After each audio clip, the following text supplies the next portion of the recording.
Good morning. Good morning. Good morning. Happy Thursday. Happy Thursday, friend. How are you? Do you have your coffee this morning? I am. Does anybody else, by the time they're getting towards the end, have cold coffee? Does anybody else struggle to keep that coffee hot right till the very end? I know I do. Oh, good. Katerina, good morning. All the way from Europe. She's in Norway. I'm so happy you're jumping on. That makes me so happy to see so many from so many other countries across the world having coffee together. I love it. All right, good. Jumping on. Derry, Washington. My friend, I'm so glad that you are having coffee with me this morning. This coffee chat has connected my past to my present, and I am sure my future. Hey, how's everyone doing this morning? And how's your coffee? Did you know today is National Day of Prayer? It is. Today is National Day of Prayer. Listen, as you're jumping on, tell me where you're coming from, and tell me where you're coming from and what your day looks like today. What do you have planned for the day? That's what I want to know. And before we get started, I'm going to give you a little cheat about what we're going to talk about today. We're going to talk about courage in spite of fear. Not letting fear win. That's what we're going to talk about today. If you can think of somebody that you know that needs to hear that word, I want you to go ahead and tag them. See if they can jump on live with us this morning. But nevertheless, they'll catch the replay. And don't forget to drop me a number 1 if you're jumping on live. Tell me where you're coming from and what your plans are for the day. And for those of you catching the replay, drop me a 2, and you can still tell me what your day holds. I am getting ready to head back down to the island. Noelle, thank you. I curled it yesterday and then woke up like this, so I appreciate that so much. Just like a friend, making me feel good right before we get started. Marilisa, good morning. How are you? Go ahead and keep, talking in the chat. I'll definitely go back a little bit later. Tiffany Herr, good morning. You guys make my heart so happy. What an encouraging way to start the day. Kylie Joe, seriously, it is so good to see you jumping on live. Not sure if you've been on live with me before yet, but I'm so excited to see you now. And there's my biggest fan, Susie Reel. Good morning, Susie. Thank you for jumping on. Mike Lemire, good morning. All right, well, I could be talking to you guys all morning, that's for sure. You guys make my heart so happy. Such an encouragement. I have a surprise for you. I have a big surprise for you. I need to see some hearts, or I need to see some love somehow, some way, if you want to hear what my surprise is, because I have a super cool surprise of what is coming on one of my coffee chats this week. Liz Klein, good morning. I'm not getting any love yet, so obviously you guys don't want to know what my big surprise is what I'm seeing. But very seriously, as soon as I see a lot more enthusiasm that I have a surprise for you, I will announce my surprise. How does that sound? Maybe you're kind of asleep like me and your fingers aren't ready yet to do the things, but you'll get there. All right, I'm seeing a little bit. I'm seeing you warm up. Okay. We're going to talk about all things courage, how we can be brave, and what some of us are going to do today to take that step of courage that we need to take, that we needed just that push to knock us off the fence, right? Okay, so here is my surprise. Saturday morning at 8 a.m. Saturdays I go right at 8. I let myself have a little extra time in the morning. Right at 8 a.m., my mom and I are going to go live together. Here's the catch. We're going to go live on Instagram. She doesn't really use Facebook. She uses Instagram. So I'm just going to ask that those of you that are used to joining me here, come on over to Instagram at 8 a.m. on Saturday morning. And my mom and I are going to go live, and we're going to answer questions. Any questions you have, anything about mother-daughter relationship, anything about faith, family, we're here for it. Business, juggling, all the things that women juggle. And so I'm super excited. My mom said she would join me on Saturday morning, and so we're going to go live together and we're going to answer all your questions. And chances are I'm going to be putting some question boxes up on Instagram to see what questions you might have ahead of time so we come prepared, but we'll also be answering them live as well. Good morning, Sarah. Good morning, Erin. Good to see you. So I could not be more excited. Mark your calendars. Set your alarm for Saturday morning at like 10 to 8 so you don't miss it. You can grab your coffee and have coffee with my mom and I. And I thought, what an awesome way to celebrate the weekend of Mother's Day is for my mom and I to go live and have coffee together, shall we? Okay, so I'm really excited. This morning I woke up and I just felt like, number one, I felt sore. I did a 30-minute Tae Bo workout yesterday and I'm feeling all the things in every muscle that you can probably imagine. By the way, I was doing Tae Bo in the living room and the kids were making fun of me the whole time, but you know what? I loved it because they saw their mom getting after her goals of losing weight, her commitment to, not eat past 6, intermittent fast, no sugar, working very, very hard. It's been probably a rough 4 days on the whole family as mom's getting into the swing of things, but I love that they saw me set that example of working out and they were totally giving it to me, but I loved it. I love it. I have boys and that's just what they do, I think. And then my daughter jumps right on the bandwagon because she's so used to that. Okay, so it's National Day of Prayer. So before we get off today, I would love the opportunity to pray with you, with us, it's National Day of Prayer. So why wouldn't we do that since we're all together and where 2 or 3 are gathered? And when 2 or 3 agree in Jesus' name, it will be given to them by their Father in heaven. And I truly believe that's true. And I think our nation, our families, we need prayer more now than we've ever needed it. So we're going to pray before this ends. And I hope you'll stay on for the full time so that you can be a part of that prayer with me. All right. So today I wanted to talk to you, it's just been this theme, I believe, through this season of quarantine, and that is just the unknown. It is the just all, financial, it is professional, it's the kids. There's just a lot of unknowns, and sometimes with unknowns comes fear. But you know what? Fear just happens often, I find. And if I'm not careful, I love what Ed Milet said this weekend. He said, just because you have a thought doesn't mean you have to believe it. You don't have to believe it. And so just like the Bible says, take every thought captive, as soon as you have a thought, I seriously want you to go, does that thought serve me? And if it doesn't, then say, knock it off. I got to be honest with you. Yesterday, I got a text from somebody. And I jumped to all the conclusions you could possibly think of, which is not necessarily true to my character. All the things. And it really was negative of why they wouldn't be following through on what they said they would do. And I was like, you guys, I was letting my mind go right down a tunnel. But then all of a sudden I thought, is that thought serving me in any way, shape, or form? Even if it were true, wouldn't I rather wait and find out that it was that for that reason than assume that and have all these negative thoughts and feelings of frustration? No, I took that thought captive. I thought that thought does not serve me. And I wept to the side. Truth was, it was nothing that I thought it was. And so I'm so glad I did not let that thought serve me. So guys, that's real time.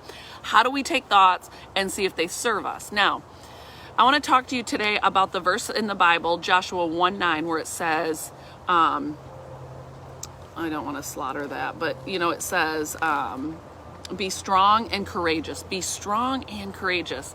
I don't know about you guys sometimes, but I'll look around at my circumstances and think, how can I be strong and courageous right now? I don't even know what tomorrow holds, or I don't know what the next hour holds, or I'm guessing just as much as I'm, whatever. And then there's times where I have to make a call. I have to reach out to somebody and tell somebody something I might not want to tell them, or ask them something I might not want to ask them.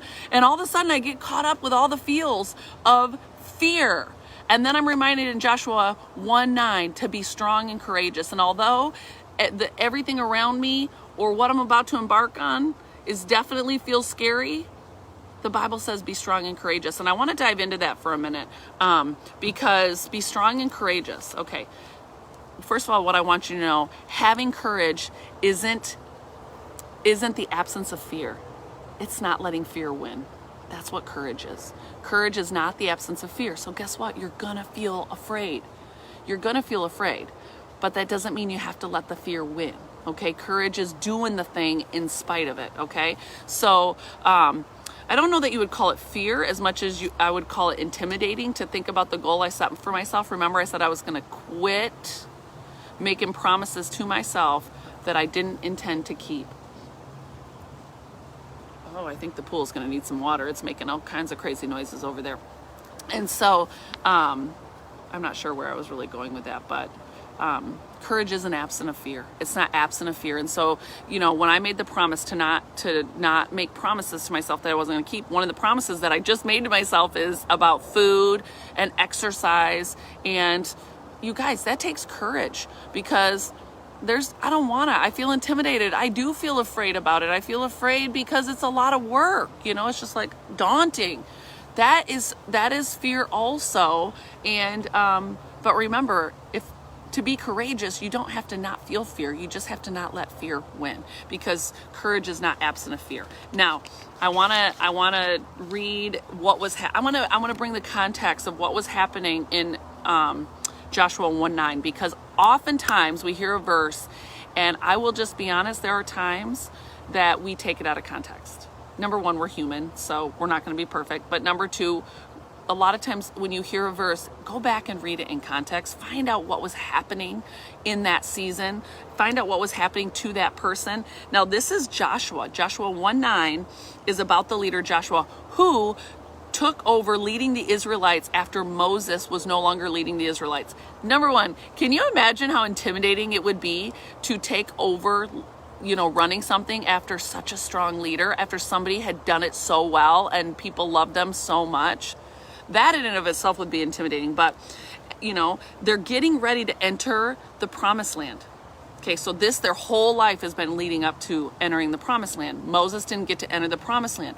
Joshua was leading the Israelites into the promised land. Number one, he's leading for the first time. But number two, he's getting ready to take them into the promised land, and there are foreigners in the promised land. Now, it says that the Lord is talking to Joshua, and he's saying, my servant Moses is dead. You and all these people get ready to cross the Jordan River into the land I'm about to give you. I will give you every place where you set your foot as promised to Moses. Your territory will extend from the desert to Lebanon and from the great river, where it's extending, all the areas. No one will be able to stand against you all the days of your life. No one will be able to stand against you all the days of your life. Do you think that means that people don't try? No, they try. That means he still sees opposition. He just has to believe what Jesus said, or what the Lord said when he said, I will give the land to you. As I was with Moses, I will be with you. So he's got to really, really remember all the things that he did all through the wilderness to save the people, protect the people from themselves and from others, right? Because I think sometimes we need just as much protection from ourselves as we need from our enemies. I will never leave you. I will never forsake you. Okay, when I hear that sentence, I think, what a good God we have, because right now, I want you to know the Israelites are not going to be perfect. They're not going to do it perfectly. Joshua's not going to be a perfect leader, and yet the Lord will still be faithful to the command and the covenant that he has with his people. Do you know that just because God is faithful to us, the things that he says in his word, doesn't mean that he is approving the life or the decisions we're making? Because chances are we aren't going to be always making the right decisions, which means we're not keeping our end of the bargain, our end of the covenant. But because of who God is, he's a covenant keeper. He's a promise keeper. He's faithful. He keeps his end. So he says, I will never leave you or forsake you. First time it says it. Guys, this is the first time only in chapter 1. Be strong and courageous, because you will lead these people to inherit the land I swore to their ancestors. He just told Joshua to be strong and courageous. Verse 7, he says, be strong and very courageous. He says it again. That's twice. Be careful to obey all the law my servant Moses gave you, to not turn from it to the right or to the left, that you may be successful wherever you go. So this really is talking about being obedient, obeying the law, and then he will literally be successful wherever he goes. Keep the book of the law always on your lips.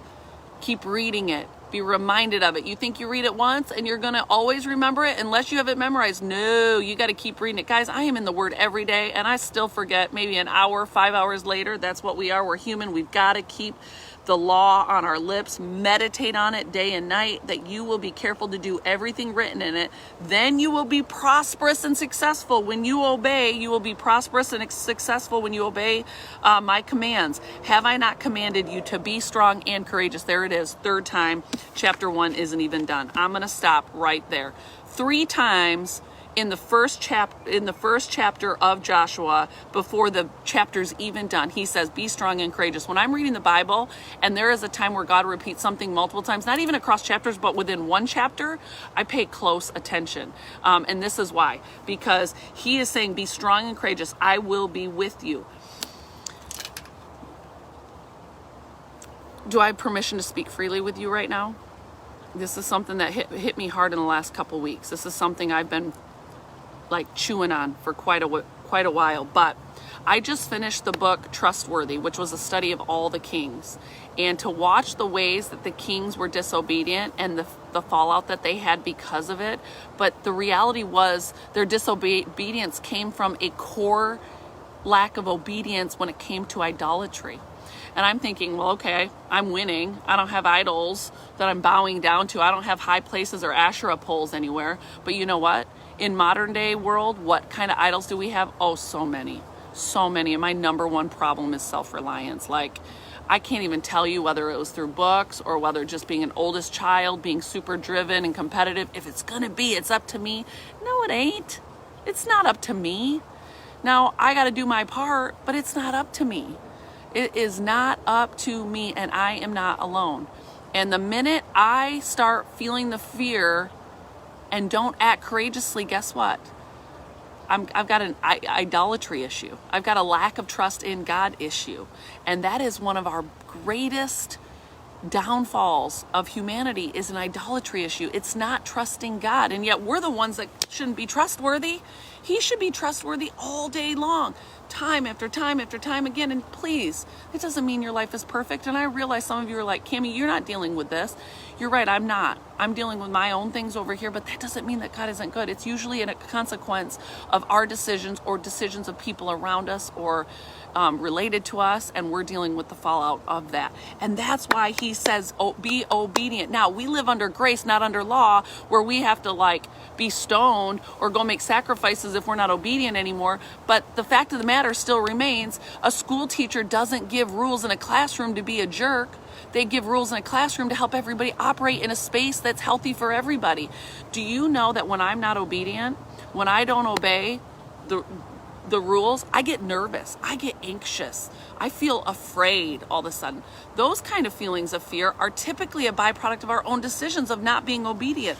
Let's just talk for a minute of being courageous in spite of the fear that we might be feeling for something that we know we need to be doing that we're not doing. And today my challenge to you, I'm going to give you my challenge before we even stop, is how can you be brave today?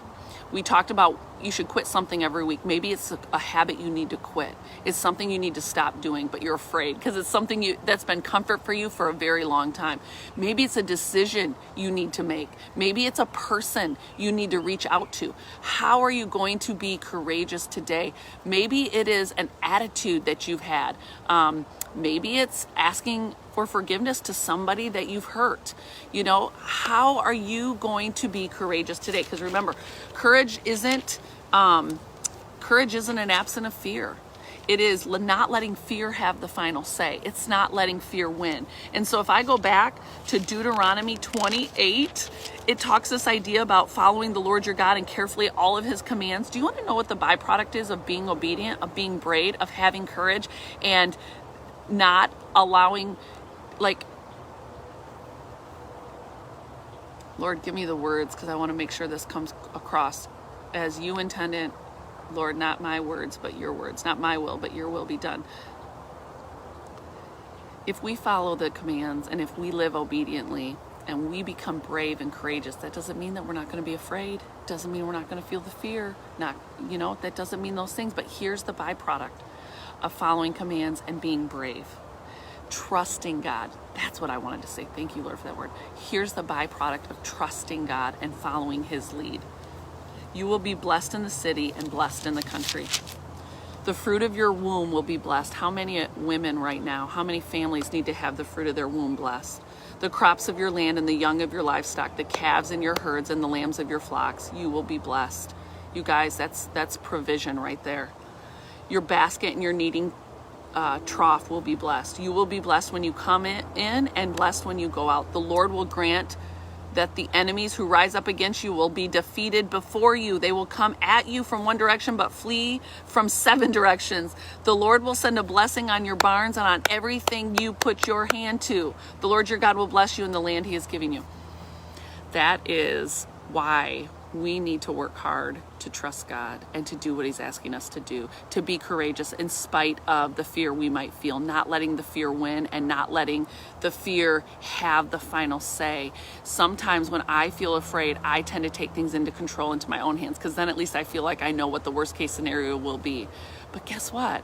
I lose all the blessings that could be on the other side by doing it my way, by taking the reins. That's idolatry. It's self-reliance. Maybe idolatry for you is money. So working all the time to have the money because you feel like that's your security. How many people don't have that security anymore? It was ripped right out from underneath them in this season. Maybe your security has been your health.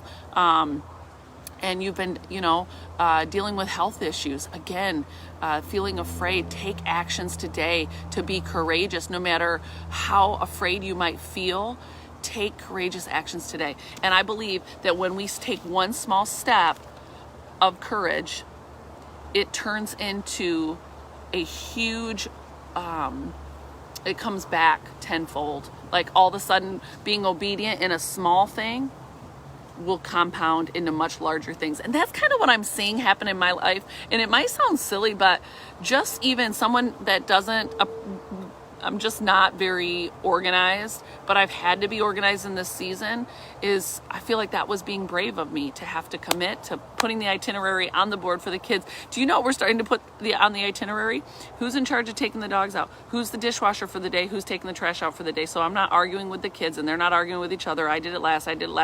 That was one step of courage for me that has now become such a rich blessing, but it's led to other things. It's like it's built this muscle of discipline.